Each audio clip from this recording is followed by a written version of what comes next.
personnellement, j'ai été arrêté 3 fois. La première fois, le 21 juin 1940, j'ai été fait prisonnier de guerre dans les Vosges, dans la forêt de Senones, avec des camarades. Après d'ailleurs un combat à l'arme individuelle contre les Allemands. Ça a été assez rare. Il s'est trouvé que j'ai été bloqué au cours d'une tournée de, comment est-ce qu'on appelle ça, de renseignement pour mes supérieurs hiérarchiques. J'ai été bloqué par une attaque allemande et j'avais mon fusil et j'ai tiré sur des soldats allemands. Ça a été assez rare à cette époque.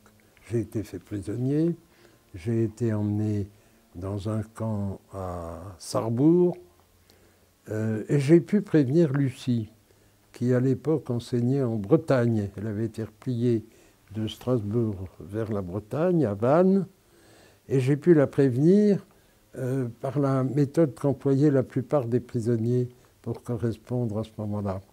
Ça consistait, pendant qu'on marchait sur la route, à écrire un message sur un papier et à laisser tomber le papier dans le fossé.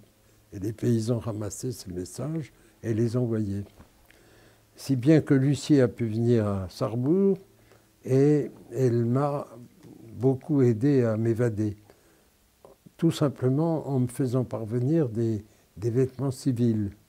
En fait, vêtements civils, c'était des bleus de mécano, c'était pas très brillant.